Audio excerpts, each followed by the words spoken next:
Molwch yr arglwydd. Morwch e'r chwiweision yr arglwydd, sydd yn sefyll yn hir arglwydd. O godiad hael hyd ei fachlyd, bydded enw'r arglwydd yn foliannus. Molwch yr arglwydd.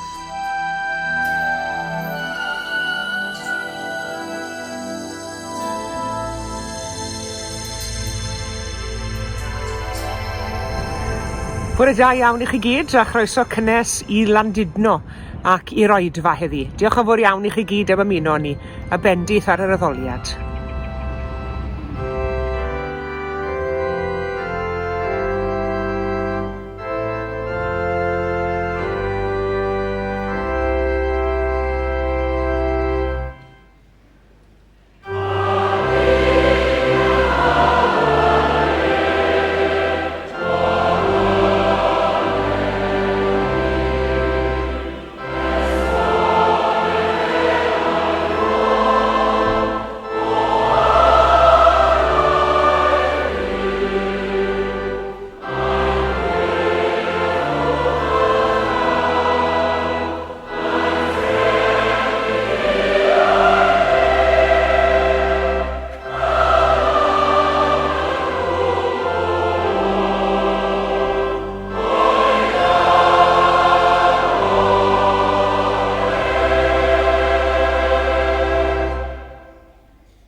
Yna, wedi iddynt gael brecwast, gofynnodd Iesu Seimon Pedr, Seimon fab Ioan, a wyt ti'n fy ngharu i yn fwy na'r rhain?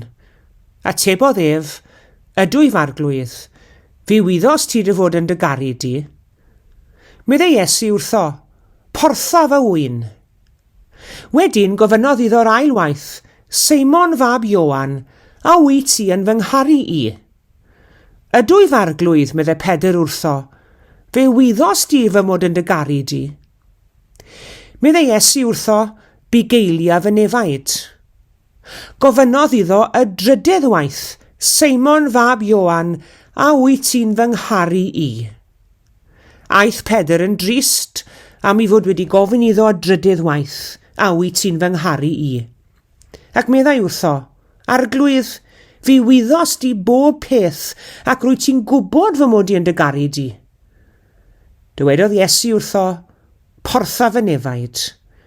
Yn wir rwy'n dweud wrthyt, pan oeddet yn ifanc, yr oeddet yn dywrygysu dy hunan ac yn mynd lle bynnag y mynyt. Ond pan fyddi'n hen, byddi'n estyn dy ddwylo I rywun arall dywrygysu a mynd â thi lle nad wyt yn mynnu. Dywedodd hyn I ddangos beth fydde dill a farwolaeth yr oedd Pedr I ogoneddu Duw trwyddi. Ac wedi iddo ddweud hyn, meddai wrth Pedr, canlyn fi.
Wel, mae wedi bod yn dymor y mabel gampau mewn ambell i ysgol yma yn yr ardal hon.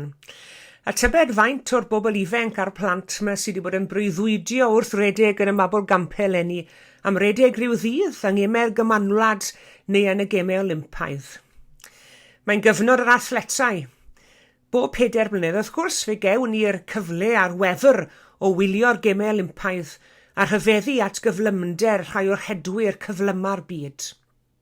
Mae un math o ras sy'n gofyn nid yn unig am gyflymder, ond yn gofyn hefyd am gyd-ddealltwriaeth rhwng aelodau'r tîm, a honno wrth gwrs yw ras gyfnewid.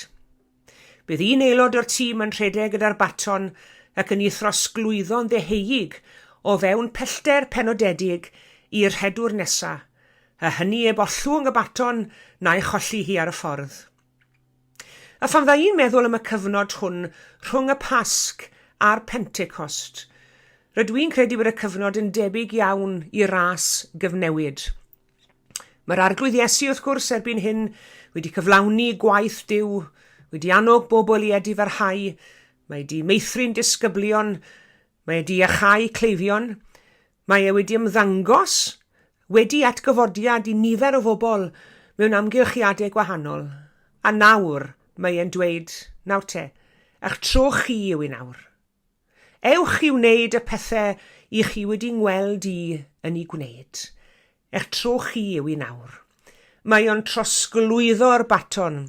Mae e'n trosglwyddo'r cyfrifoldeb i ni wrth iddo fe ddychwelyd i'w dad nefol. Pregeth gyntaf yr arglwydd Iesu wrth gwrs yn ystod ei weinidogaeth oedd edifarhewch a chredwch yn yr Efengil. Y das cyntaf sy'n cael ei chofnodi ar ddiwedd Efengil Luc yw i behau i gyhoeddi'r newyddion da. Rhaid gyhoeddi'r neges yma'n Jerusalem a thrwy'r gwledydd i gyd, fod pobl i droi cefn ar eu pechod a bod Duw'n barod i faddau iddyn nhw. Un o'r pethau cyntaf wnaeth Iesu ar ddechrau weinidogaeth oedd galw disgyblion. Ar ddiwedd Efengil Matthew mae Iesu'n rhoi'r dasg i'r disgyblion yna i fynd i wneud mwy o ddisgyblion. Ewch i wneud pobl o bob gwlad yn ddisgyblion i mi, a'i bedyddio nhw fel arwydd i bod nhw wedi dod i berthynas â'r Tad, a'r Mab, a'r Ysbryd Glân. A dysgwyd iddyn nhw i wneud popeth dwi'n ddweud wrthoch chi. Nawr, drwy gydol i weinidogaeth, roedd Iesu'n tynnu pobl at ei gilydd ac yn adfer perthynas rhyngddyn nhw. Oedd Iesu'n croesawu plant ac yn estyn i law i gyffwrdd a i achau'r cleifion anghennus. Oedd Iesu'n cymysgu gyda phobl yr oedd cymdeithas wedi hesgymuno gan tynnu tuag at a chreu perthynas newydd ag e. Ac ar ddiwedd Efengil Ioan, mae Iesu yn sgwrsio gyda Pedr, yn adfer y berthynas o gariad rhyngddyn nhw, ac yn ymddiried y dasg o arwain a bugeilio iddo fe ac i'r eglwys, Pedr o bawb, action man y disgyblion. Iesu yn paso'r baton iddo fe, Iesu'n ymddiried ynddo fe, ymddiried y dasg o arwain a bugeilio iddo fe ac i'r eglwys. Gofala am fy ŵyn, arwain fy nefaid, gofala am fy nefaid, medde fe. Ac fel i ddisgyblion heddi, i ni, wrth gwrs, wedi etifeddu'r gwaith hwnnw yn dini. Ond y cwestiwn yw, odyn ni'n barod ar gyfer y dasg? Odyn ni'n barod i dderbyn y baton oddi ar lawr arglwydd? I ni'n gwybod beth yw'r tasgau mae Iesu wedi rhoi i ni, ond y cwestiwn yw, odyn ni'n barod ar gyfer y tasgau hynny? Odyn ni wedi dechrau redeg gyda Iesu? Odyn llaw ni allan yn barod i gymryd y baton wrth redeg y ras? Mae bod yn barod yn y lle cyntaf yn gorfod golygu ymroi i bethau'n hunain. Os i ni helpu eraill i fod yn ddisgyblion, ond nid oes angen i ni ymroi o'r newydd i fod yn ddisgyblion ein hunain yn y lle cyntaf.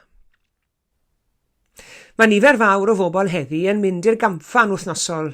Rhai yn mynd sawl gwaith yr wythnos, rhai mynd yn ddyddiol, mynd i'r gym. Mae mynd i'r gym wedi dod yn beth mawr heddi, a mae'n bwysig wrth gwrs ein bod ni'n cadw yn iach ac yn ffit yn gorfforol. Falle bod rhai ohonoch chi wedi bod yn dilyn y gyfres Ffit Cymru dros yr wythnosau diwetha, A wir, i ni'n llongyfarch yn fawr yn dyn ni, ac yn llawn edmygedd o'r chwe arweinydd sydd wedi ymroi i'r rhaglen ffitrwydd mae Ffit Cymru wedi cynnig iddyn nhw dros yr wythnosau diwetha, a'r canlyniadau wedi bod yn amlwg y mywyd bob yr un ohonyn nhw. Ond mae'r fath beth yn bod â ffitrwydd ysbrydol hefyd, cofiwch. Ac fel ffitrwydd corfforol, mae ffitrwydd ysbrydol yn gwella pwy fwyaf i ni'n ymarfer. Ac felly mae Iesu'n ein galw ni o'r newydd heddi, i roi pwyslais ar gadw'n ffit yn ysbrydol, rhoi'r amser i ymarfer ein bywydau ysbrydol, mwyn i ni fedru rhedeg y ras gyda Christ. Yn ail, mae bod yn barod i ymgymryd â'r tasgau mae Iesu'n gosod gyda'n ein bron ni yn golygu hefyd bod angen i ni newid ein ffordd o feddwl fel eglwysi. A mae hynny'n beth eithriadol o anodd i wneud. A hynny'n bennaf drwy edrych allan yn hytrach na edrych mewn arno ni'n hunain. Mae'r eglwys Gristnogol wedi cael ei chyhuddo droion o fod yn rhy fewnblyg o lawer, yn edrych ar ôl ei hunan a buddiannau ei hunain yn unig.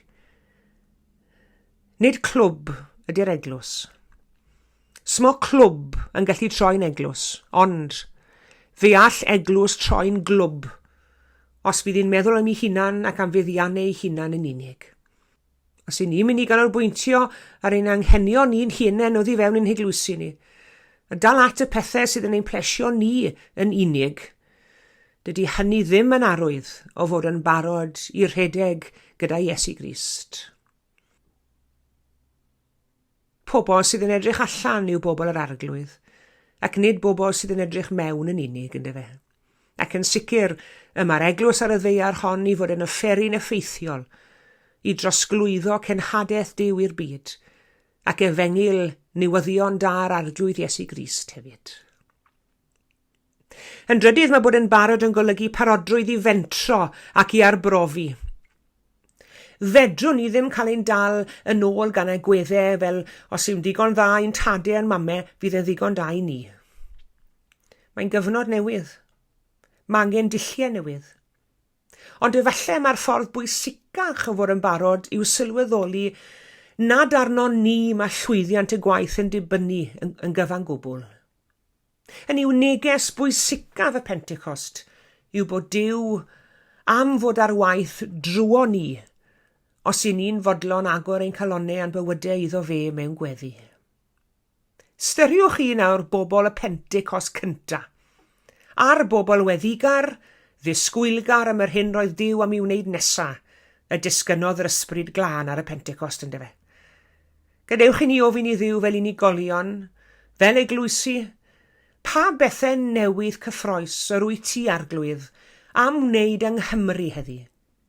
A pha ran sydd gen ti i ni i chwarae yn y fenter newydd? Amen.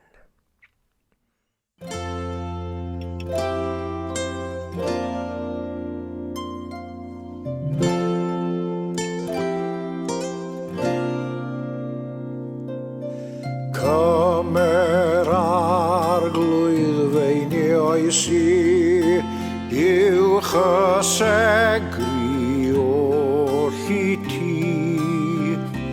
Cymer fy munudau fod fydd yn llifo dy glod.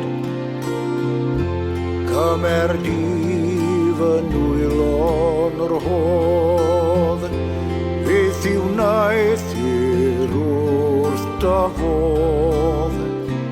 Cymer i o'r fy wneud roed i, gwna hwy'n weddau dder o ti.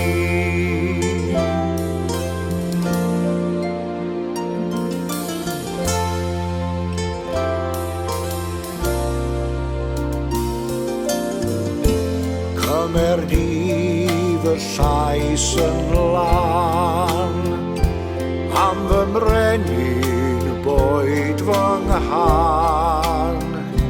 Cymer fy ngwefusau, llanw hwynt a ddeiriau dim.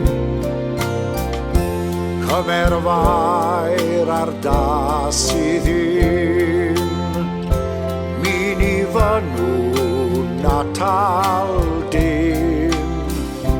Cymer fy nghyneddfaen llawn, I ddwasanaeth tro bob dawn.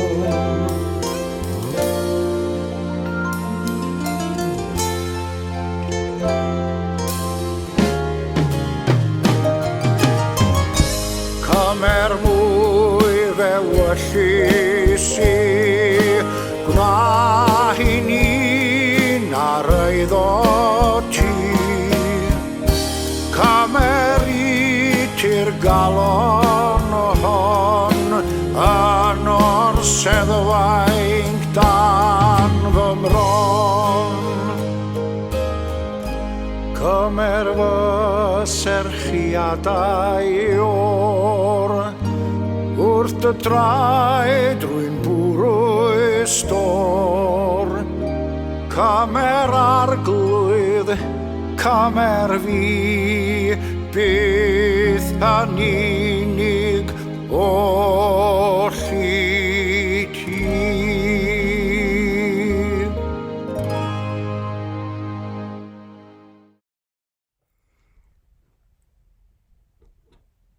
Ein tad yr hwnnwyt yn y nefoedd.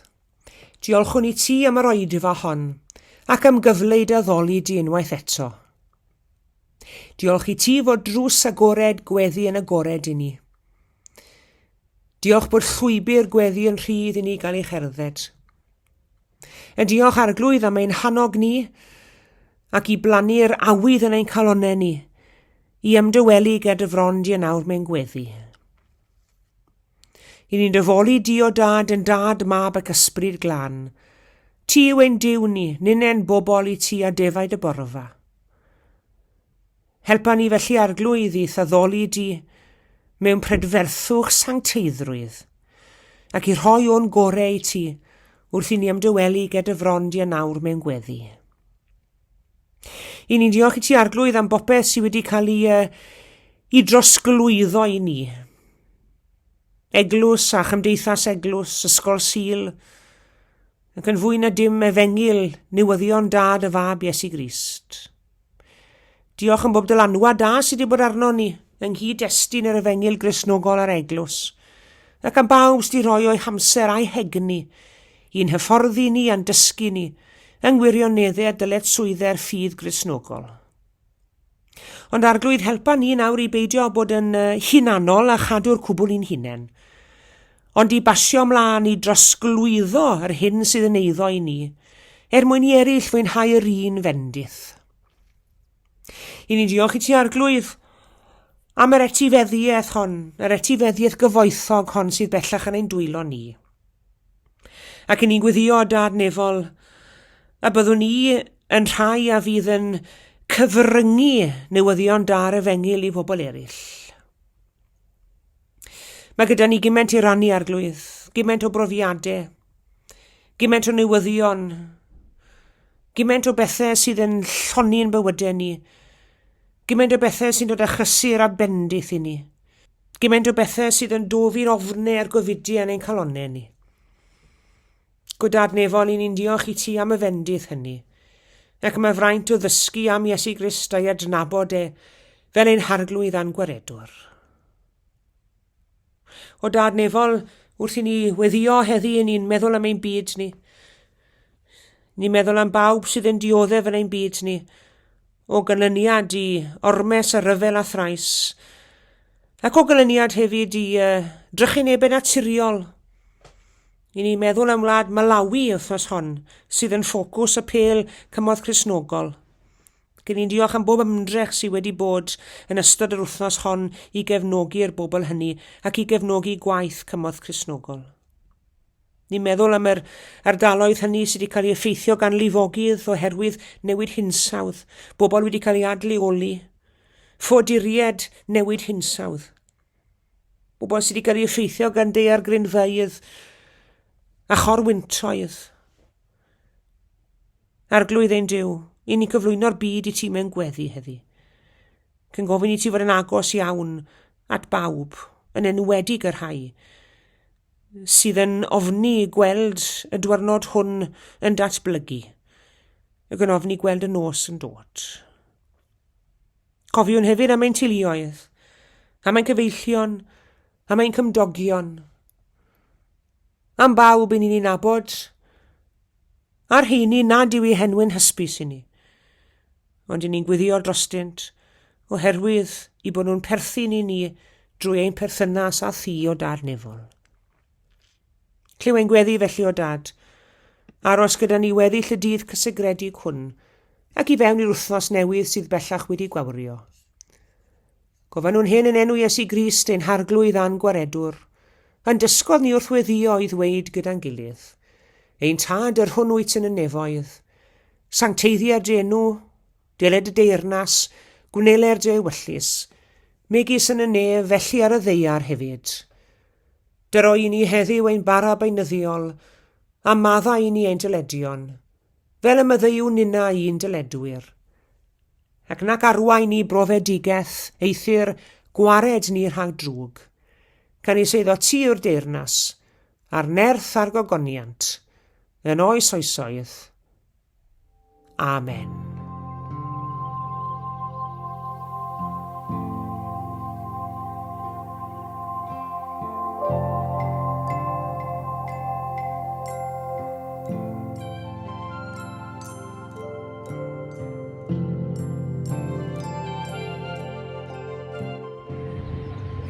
Diolch yn fawr iawn i chi gyd am eich cwmni yn yr oedfa heddi.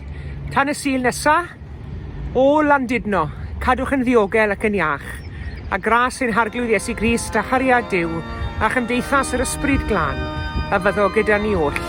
Amen.